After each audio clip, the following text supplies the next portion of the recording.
안녕하세요, 달쌤입니다. 이번 시간부터는 삼국사기로 달려보도록 하겠습니다. 삼국사기는 우리나라에 현존하는 역사서들 가운데 가장 오래된 역사서로 고려 17번째 임금 인종의 명령하에 김부식이 편찬 책임자가 되어 인종 23년에 편찬한 관찬 사서입니다. 삼국사기의 편찬 방식은 기본적으로 기전체 역사서의 형식을 갖추고 있습니다. 관찬, 기전체, 처음 들으면 어렵게 느껴질만 하죠. 우선 관찬은 말 그대로 국가기관에서 편찬한 책을 의미합니다. 요즘으로 치면 국립기관에서 낸 자료집인 셈이죠. 삼국사기, 고려사, 조선왕조실록 등이 관찬에 해당합니다. 그리고 그 반대말은 개인이 집필한 사찬입니다. 삼국유사 등이 사찬에 해당하죠. 요즘으로 치면 개인이 쓴 저작물이나 일기장이라고 보면 되겠죠. 기전체는 역사서의 편찬 방식 중 하나로 역사 속 정보나 사건을 연대순으로 나열하는 것이 아닌 각 주제별로 항목을 나누어 서술하는 방식입니다. 이 방식은 중국 한나라 사마천의 사기에서 먼저 시작된 것으로 동아시아의 관찬 사서들이 많이 채택한 서술 방식입니다. 기전체 역사서는 대체로 본기, 세가, 열전, 표, 지 등으로 이루어집니다. 임금의 이야기는 본기 혹은 세가, 신하들의 이야기는 열전, 연대표나 역대 임금에 대한 정보를 간략하게 정리한 내용은 표, 그 외에 문화, 경제, 지리 등의 정보는 지에 들어가죠. 그리고 임금의 이야기 가운데 천자는 본기, 제후국의 군주는 세가에 들어갑니다. 우리가 살펴볼 삼국사기는 고구려, 백제, 신라, 삼국의 왕조사를 담은 본기, 삼국 임금들의 연대기를 정리한 연표, 제사, 복식, 지리지 등의 정보를 담은 잡지, 충신, 반역자 등 군주가 아닌 인물들의 정보를 담은 열전으로 구성되어 있습니다. 이번 시리즈에서는 당분간 본기를 중점적으로 다루도록 할게요. 삼국사기의 본기는 신라 본기, 고구려 본기, 백제 본기로 구성되어 있는데 첫 영상은 고구려 본기로 시작해 보도록 하겠습니다. 앞서 설명했듯이 삼국사기는 고려 임금 인종의 명령에 따라 김부식이 편찬 책임자가 되어 편찬한 관찬 사서이죠. 따라서 삼국사기는 김부식 개인의 저작물이 아닌 국립기관에서 김부식의 주도하에 팀을 꾸려서 간행한 자료집입니다. 삼국사기가 완성된 이후 김부식은 프로젝트의 책임자로서 인종에게 삼국사기를 바치고 표문을 올려 삼국사기의 편찬 목적을 설명하였습니다. 이 보고서가 바로 진삼국사기 표입니다. 진삼국사기 표에 밝힌 삼국사기의 첫 번째 편찬 목적은 다음과 같습니다. 성상폐학기업서는 틈이 날 때마다 이전 시대의 역사책을 두루 보시고 말씀하시기를 지금의 학사대부가 오경과 제자백가의 책이라든지 진나라와 한나라의 역사에 대해서는 두루 통달하고 자세히 말하는 사람이 있으나 우리나라의 사실에 이르러선 도리어 막막하여 그 시작과 끝을 알지 못하니 매우 유감된 일이다라고 말씀하셨습니다. 위의 내용에 따르면 인종은 평소 고려 조정의 관료들이 중국의 경전이나 역사서는 잘 알고 있지만 우리나라의 역사는 잘 알지 못한다는 것에 불만을 가지고 있었습니다. 그러므로 우리나라의 역사서가 필요하다는 것입니다. 김부식은 인종의 말을 빌려서 편찬의 첫 번째 목적을 설명하는 것이죠. 그리고 김부식은 이어서 두 번째 편찬 목적을 설명합니다. 신라 고구려 백제의 세 나라가 세발소처럼 나란히 서서 능히 예로서 중국과 교통하였기 때문에 후한서 당서에 그 열전이 있지만 자기 나라 내부에 관한 것은 상세히 하고 외국에 관한 것은 간략히 해서 자세히 실리지 않았습니다. 김부식이 설명했듯이 고구려, 백제, 신라, 삼국이 중국과 교류했기 때문에 중국의 역사서에도 우리나라에 대한 정보가 열전에 기록되어 있습니다. 그러나 당연하게도 중국인들의 입장에서 쓴 것이기 때문에 자기 나라의 일은 상세히 기록하고 외국의 일은 간략히 기록하여 중국의 역사서에는 우리나라의 역사가 자세히 실리지 않았다는 것이죠. 김부식은 이 점을 두 번째 편찬 목적으로 들었습니다. 그리고 이어서 말하기를 또한 고기라는 것은 그리 거칠고 졸렬하며 역사적 족적을 놓친 것이 많으므로 임금의 선악이라든지 신하의 충성과 간사함, 나라의 안위, 백성들의 다스려짐과 혼란스러움 등을 모두 드러내어 후세에 권하고 경계로 삼도록 하지 못하였습니다. 김부식은 기존에 있었던 역사서인 고기라는 책이 가진 문제점을 지적하며 세 번째 목적으로 언급하고 있습니다. 지난번에 동명언편 프롤로그 영상에서도 설명했듯이 삼국사기 편찬 이전에도 삼국의 역사를 우리나라에서 자체적으로 기록한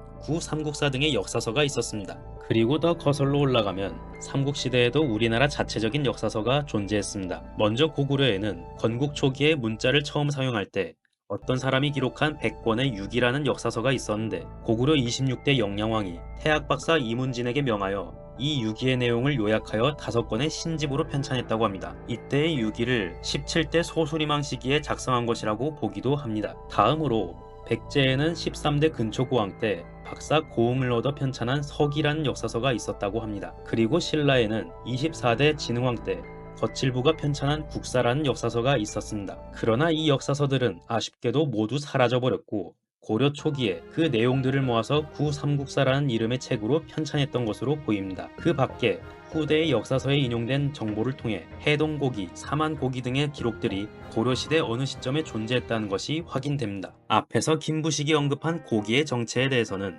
대체로 구삼국사 등을 포함한 우리나라의 옛 기록을 포괄적으로 가리키는 표현이라고 보는 것이 일반적입니다. 삼국사기 편찬자들도 삼국사기 편찬 과정에서 구삼국사를 포함한 옛 기록들을 참고하여 집필하였죠. 그러나 김부식을 포함한 편찬자들이 보기에는 옛 기록의 글들이 거칠고 졸렬하며 역사적 족적을 놓친 것이 많았고 후세에 전할 교훈이 되지 못했다고 생각했던 모양입니다. 김부식을 포함한 삼국사기 편찬자들은 유학자였기 때문에 괴력난신, 즉 허무맹랑한 이야기나 유교적 교훈에 맞지 않는 내용은 서술에서 배제하는 경향이 있었습니다. 아마도 그들이 참고했던 옛 기록들은 주로 신화나 전설 같은 비현실적인 내용이 많고 유교적인 가치관에 맞지 않는 내용들이 많았으니 그런 평가를 남긴 것으로 보입니다. 김부식이 언급한 세 가지 이유를 정리하자면 첫 번째, 고려의 신하들이 유교 경전이나 중국 역사는 알아도 우리 역사를 모른다는 현실에 대한 인종의 불만. 두 번째, 고대 중국 역사서에 기록된 우리 민족 관련 기록들이 중국인들의 입장에서 서술되어 상세하지 않다는 한계. 세 번째, 기존에 있던 국내 기록들이 유교적 교훈을 주기 어렵다는 것으로 정리됩니다. 편찬 책임자 김부식은 이러한 세 가지 이유를 들어 국가 주도의 제대로 된 역사서 편찬이 필요하다고 강조한 것입니다. 김부식이 위의 세 가지 문제를 해결하기 위해 삼국사기를 편찬한 것이라고 인종에게 보고한 건 잘 알겠습니다. 그렇다면 김부식과 그 편찬팀이 삼국사기를 편찬하고자 했던 진짜 의도는 무엇이었을까요? 김부식의 숨겨진 의도를 알기 위해 삼국사기를 편찬할 당시의 시대적 상황을 알아보도록 하겠습니다. 김부식은 고려시대 중기 문벌귀족 사회에서 활동하였습니다. 김부식이 한창 관직 생활을 하고 있던 당시 고려 정계는 인종의 외할아버지이자 장인이었던 이자겸이 일으킨 난으로 인해 한 차례 혼란을 겪은 상황이었습니다. 참고로 이자겸은 문벌귀족 명문가 출신으로 왕실과 여러 차례의 혼인관계를 통해 권력을 잡은 인물이었으며 문벌귀족 중에 그의 파벌이 많았습니다. 그런 이자겸의 난을 겨우 진압한 인종으로서는 개경 문벌귀족들을 견제할 만한 친위 세력이 필요했습니다. 이때 인종의 지지를 받아 새롭게 떠오르기 시작한 세력이 서경 출신의 신진 세력, 이른바 서경파였습니다. 정지상 등의 서경파 세력은 개경 문벌귀족의 힘을 약화시키고 자신들의 힘을 강화하기 위해 고려의 수도를 개경에서 서경으로 옮기자는 서경천도 운동을 주도하였습니다. 그렇게 고려 정계는 김부식을 중심으로 한 개경파와 정지상을 중심으로 한 서경파로 나뉘어져 대립하게 됩니다. 이때 서경파 측에서는 풍수지리에 능한 서경 출신의 승려 묘청을 앞에 내세워서 개경의 기운이 다했으니 서경으로 천도해야 한다고 주장했습니다. 서경파와 개경파의 대립은 당시의 국제 정세와도 긴밀하게 연결되어 있었습니다. 서기 12세기 초 동북아시아에는 급격한 정세 변화가 일어났는데 원래는 여러 부족으로 흩어져 살던 여진족들이 완화 나골타에 의해 통합되면서 금나라를 건국한 것이었습니다. 여진족의 금나라는 건국된 지 얼마 지나지 않아 거란의 요나라를 멸망시키고 송나라의 수도인 개봉까지 함락시켜 송나라를 강남 지역까지 몰아내고는 중원을 차지하기까지 했습니다. 한때 해동의 천자국이라는 자부심을 가지며 여진족들로부터 조공을 받았던 고려로서는 자신들보다 급이 낮다고 생각했던 여진족의 급격한 성장이 충격으로 받아들여졌겠죠. 이자겸이 정권을 장악하던 시절의 고려 조정은 금나라에 맞서는 것은 위험하다고 판단하여 금나라에 사대를 했습니다. 그러나 이자겸을 몰아낸 이후 새로운 세력으로 떠오른 서경파는 얼마 전까지만 해도 자신들을 부모의 나라로 섬기던 여진족에게 역으로 사대를 하게 된 상황에 불만을 가졌고 서경천도와 함께 건원, 즉 독자적인 연호를 세우고 금나라를 정벌할 것을 주장했습니다.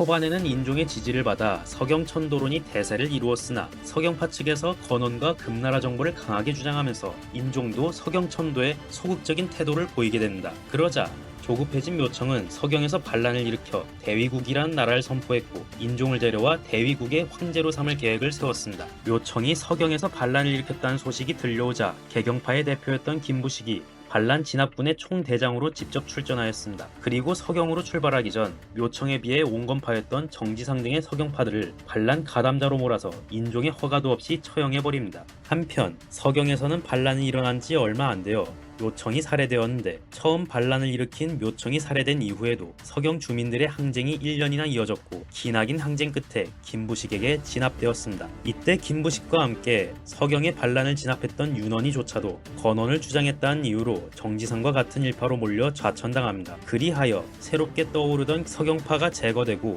서경천도가 무산되면서 조정에는 김부식과 개경파가 정권을 잡게 되었습니다. 그렇게 김부식은 조정 최고 관직인 문화시중의 자리에까지 올랐습니다. 김부식이 삼국사기 편찬 책임자가 된 시기가 바로 이때 정권을 잡은 이후입니다. 이후 김부식은 인종 20년인 서기 1142년에 스스로 관직에서 물러났고 삼국사기 편집에 계속 참여하여 1145년에 삼국사기 편찬을 완료하였습니다.